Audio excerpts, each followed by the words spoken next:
Hello everyone. We are back. This is What I Dreamt, and if you've never seen any of these videos before, basically I tell you guys about my dream.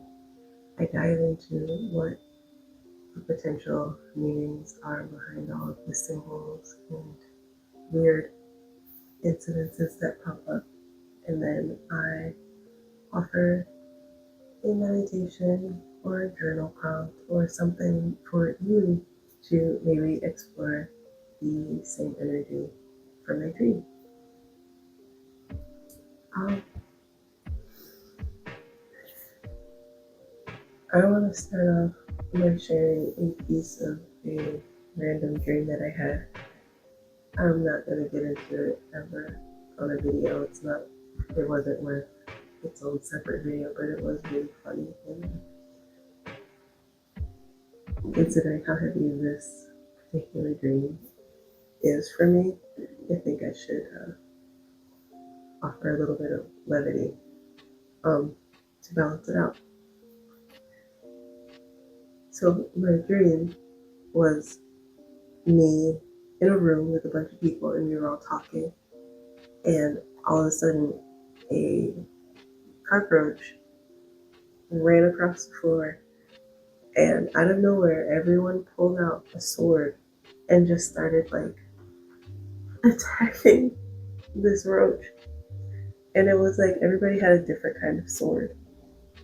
So like there was like a medieval broadsword, somebody had a samurai sword, one of those fencing swords.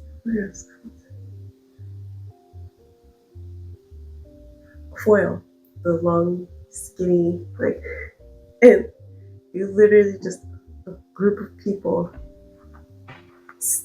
hacking at a roach that they had cornered up against the wall, and it was like skittering back and forth, trying to avoid all of these, and like they weren't getting it, but it was just like, I literally woke up laughing. I think I was laughing in my sleep at this dream. It was so silly. But anyway,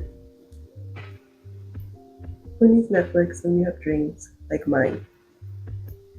Getting into the meat and potatoes of this whole thing. The dream, I decided to call it Salamander Dragon Dream. As I said, it's a complicated thing that came up with this dream that's associated with it.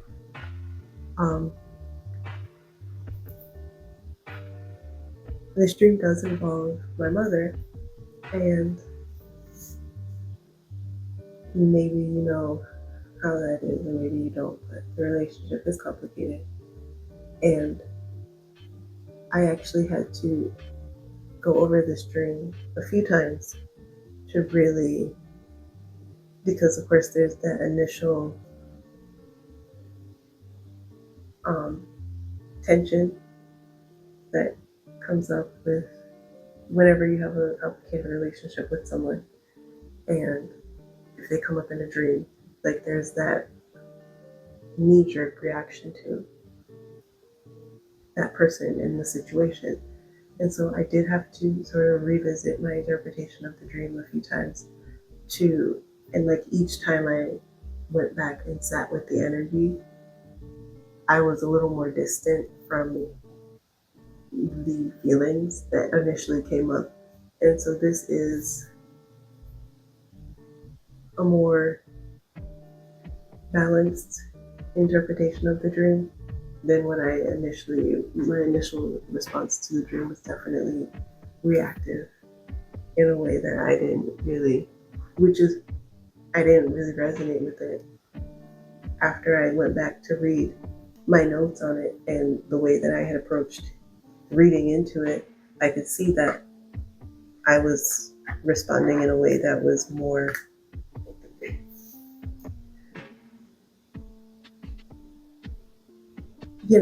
falling back into old patterns.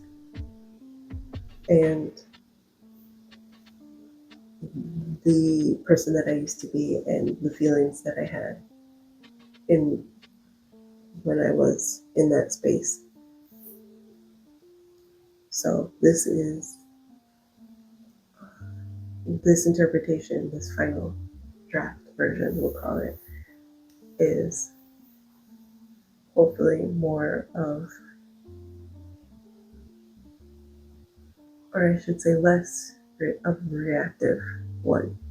Hopefully it's more balanced, and I hope that I did eventually arrive at what my subconscious was trying to say to me, and hopefully I interpreted it in the way that I was meant to. Let's get into the dream. That's how this is supposed to start anyway. I was in a room with my mother, and we were doing different things. And the energy that I initially felt, and this is after consideration, I still think it's valid interpretation. I just had this feeling, when someone is angry or annoyed, and even if they don't say it, you can tell just by there's like an energy around in the air. There's a feeling that you have. And so I had that feeling. And out of nowhere, she asked me if I wanted to go somewhere with her. And I said, sure, and we walked and eventually came to this place that looked sort of like a courthouse that had been repurposed into playgrounds. So think big columns, like tall stairs, like architectural, like really grand looking. And instead of doors, they had these spaces that looked like they should have led to doors, but they were all closed off. So they were more like, I don't know what you want to call it, but it looked like a doorway, but it wasn't a doorway.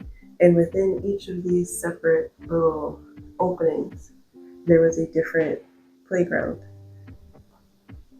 And so you know how playgrounds, they have like similar things in them, but like they're not identical. It was like that. So they were all different playgrounds, and they had like similar stuff and similar setups, but they were all different.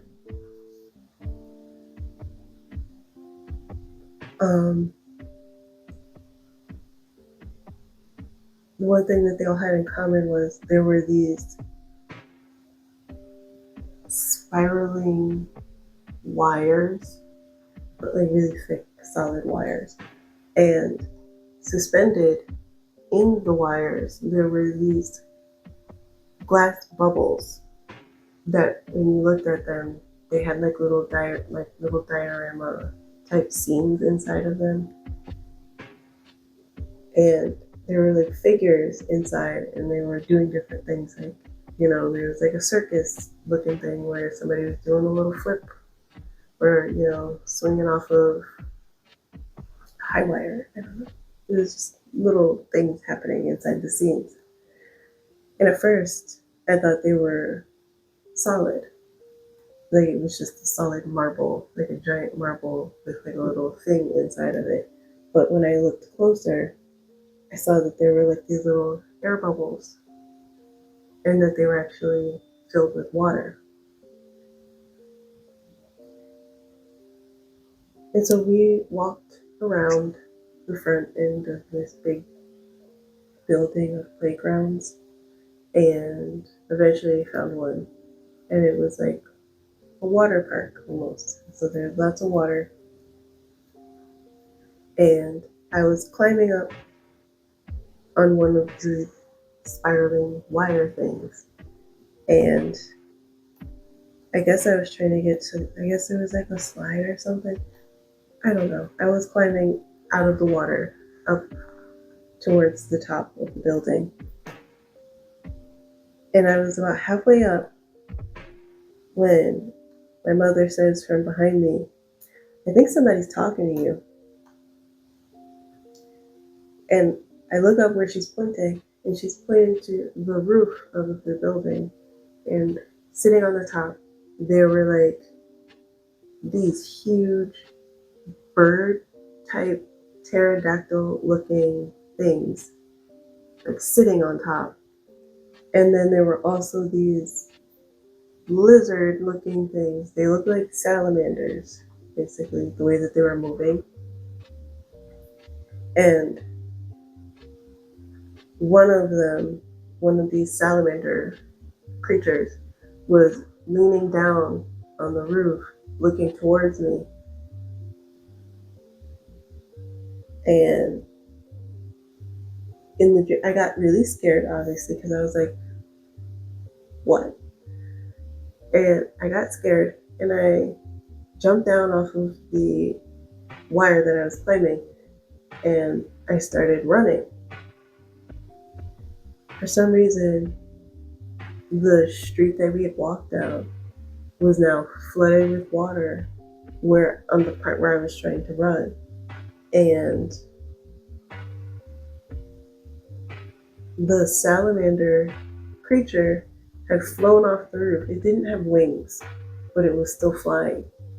Almost like the Chinese dragons, the way they don't have wings, but they just kind of like swim in the air.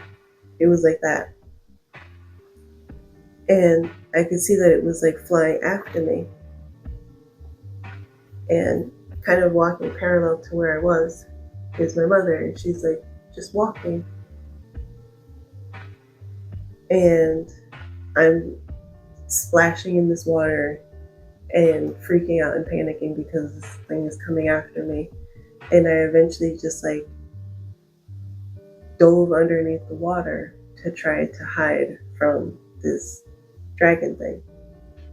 And that's when I woke up. Yeah. That's the dream. That's how it started. So let's walk through all the different elements of this dream and sort of break down what potential meanings there are.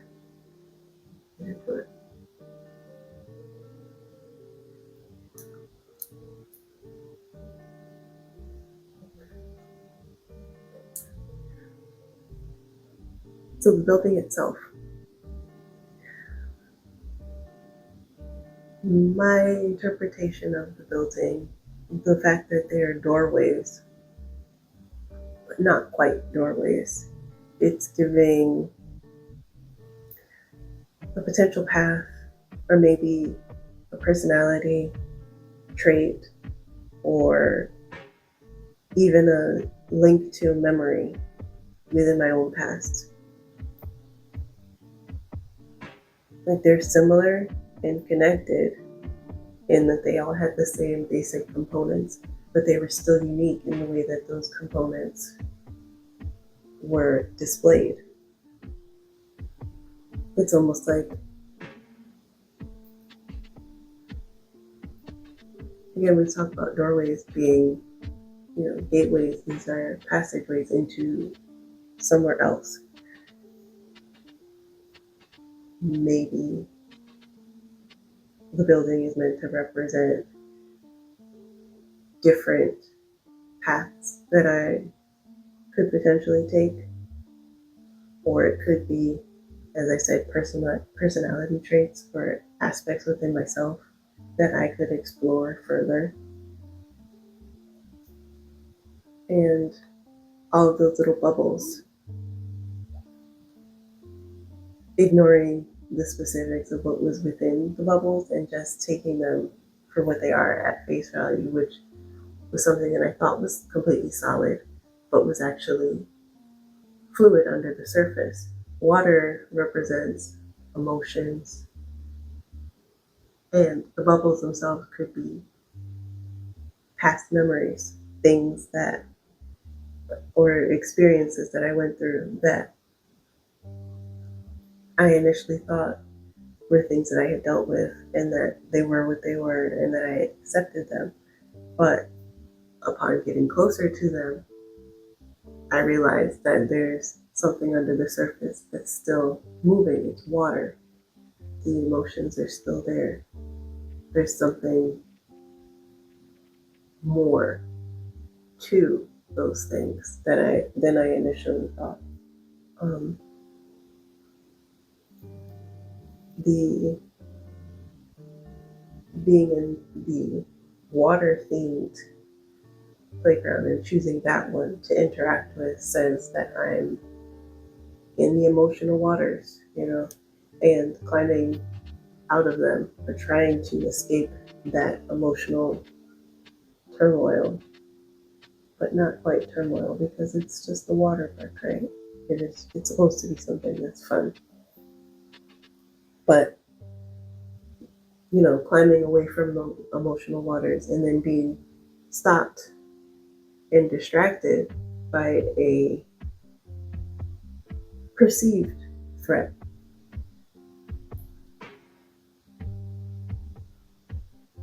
And of course, being forced to go back into that water to escape the threat. That speaks to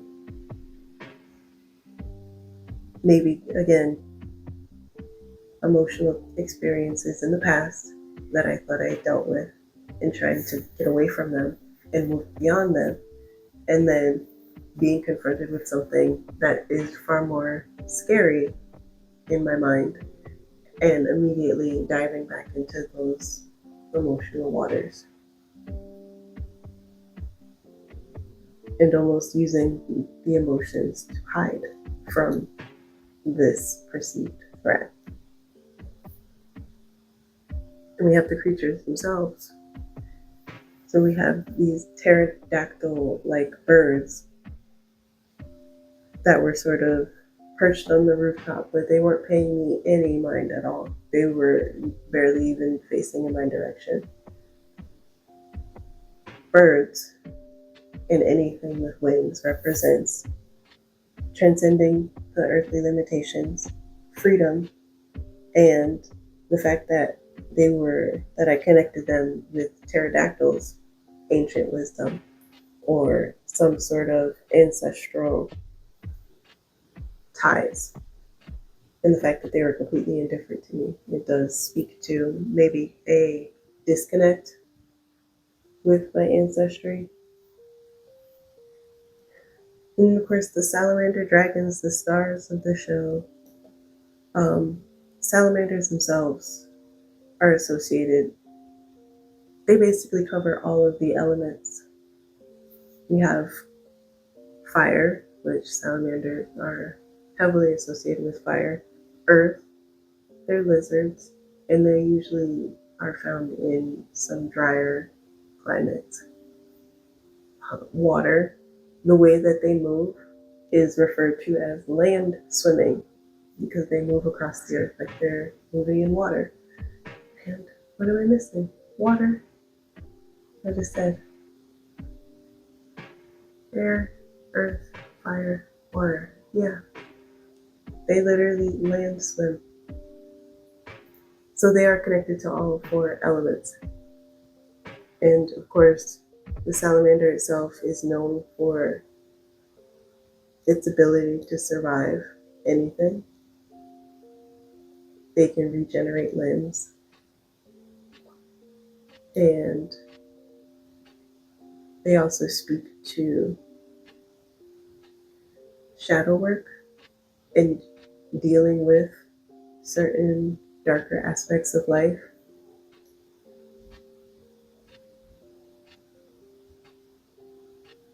And of course, the fact that they were flying without wings is sort of a call to something that I'll bring up later. But the big one is my mother in the dream, because as I said, that relationship is a little tumultuous and complicated. And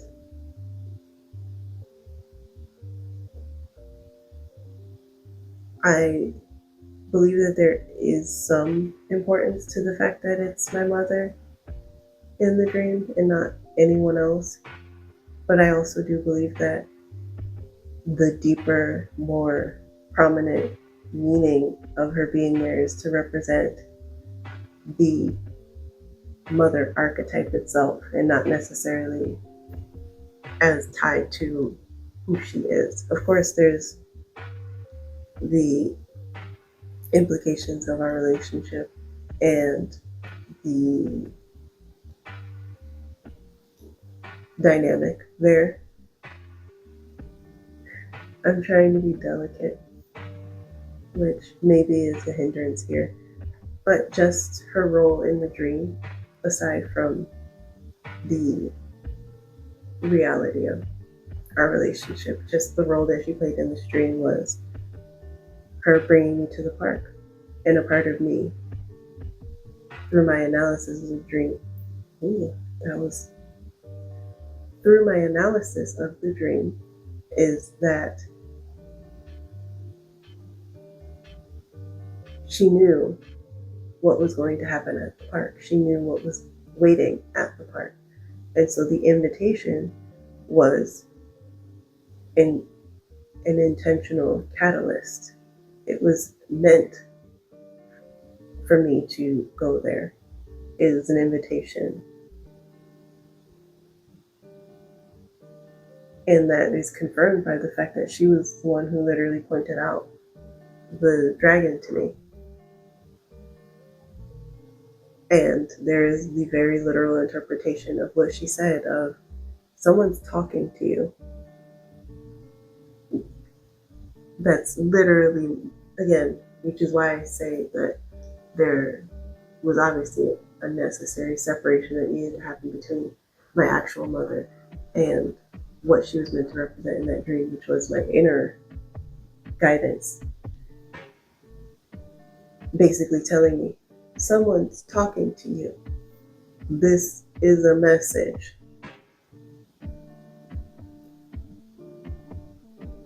And there's the fact, that dichotomy of me running and her calmly walking beside me,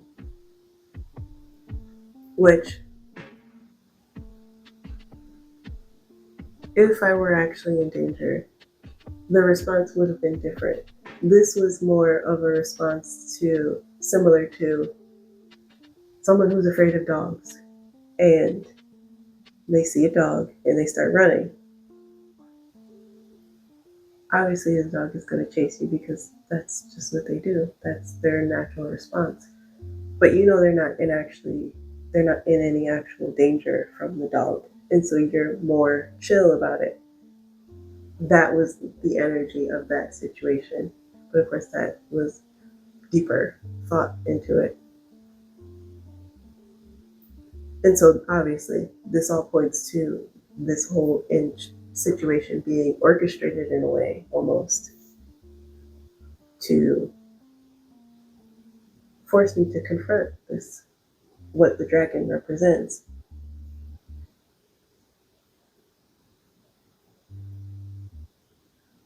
So, tying a bow on all of this to wrap it up, the playground was basically representing a sort of mystical threshold connected with the elemental forces. Because, like I said, each side of the building had a different theme to it, and the one that I chose was water. So each one was meant to represent a different element, and that in and of itself is me choosing the water, is me choosing emotions to dive into that aspect of myself, which is something that I've been doing lately. It's not something that comes naturally to me at all. I've never been one to. Sometimes I have in the past had trouble determining my own emotions and really understanding them.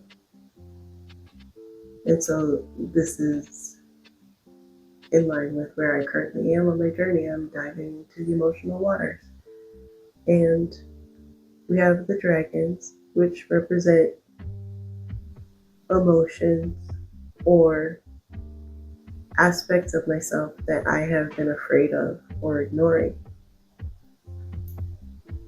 Salamanders are all about that strength and I have my notes. That's what I'm looking at. Inner potential and spiritual awakenings. And so the fact that I responded the way that I did shows that there's work that I need to do to face this instead of hiding behind the emotional aspect of things. There is still a part of me that is definitely cautious and nervous around my own potential and what I could do and what I am capable of, and being in the driver's seat of things. And so my response is very indicative of that within the dream. And looking back at the dream, I had no reason to be afraid of the dragon because it was on the roof and it was just sort of leaning in towards me and like sniffing at us. The dog situation. Like the dog just approached with curiosity, and it was almost like it was waiting to see what I would do. It was waiting to determine if I was going to reach out and connect with it from a secure place or if I was going to run. It was a test of sorts to see where I was at. It's honestly making me think of the movies How to Train Your Dragon. I love those movies. They're amazing. Absolutely amazing movies. If you've never seen them, give them a watch. But the whole thing of How to Train Your Dragon is the Vikings would kill the dragons and they would fight them because they were afraid of them. And Hiccup ends up developing a close relationship with a dragon. And he starts to understand that they're not actually monsters. They're not looking to attack. They're not looking to fight. They are actually amenable to building a beneficial relationship between the two species. And he actually ends up changing everything for his village and like the people around him just by being open. And of course, my inner guidance pointing out the dragon to me, and even pointing them out in a way that says there's not harm here, like someone's speaking to you. Again, saying there's a message here. And I did not respond well to the message. And that shows that there is definitely work that I need to do when it comes to facing all of the energy of the salamander dragon and what that represents for me. I got a little bit of work to do, and I'm not afraid to admit that. So for this, to end this off, and as an offering to you guys, I'm going to have a set of journal prompts to invite a little introspection if you are seeking some, or something that maybe you are responding in a similar way to, that is a disproportionate, fearful, avoidant response. And it is something that you would benefit from, that would serve you, and that would completely change the trajectory of your life experience, right? Because that's really what it comes down to. I am afraid of this dragon because I am afraid of my own potential. I'm afraid of this next level. Yeah. So I'm afraid of advancing. and moving beyond and being something greater and actually confronting what I could be and what I could do. Maybe you're in a similar space. Maybe you want to try to work on it with me. So I will have down below a link to some journal prompts if you are interested. Hopefully you enjoyed that. If you did, please throw a like on that video. And if you are not already subscribed and you would like to see more of these videos or join me in some yoga, meditation, random, really weird weekend horoscope energy readings, or just anything else that I happen to throw up here, please subscribe. And I will say thank you so much for sitting with me. I hope that you enjoyed that, and I hope that you have a good weekend.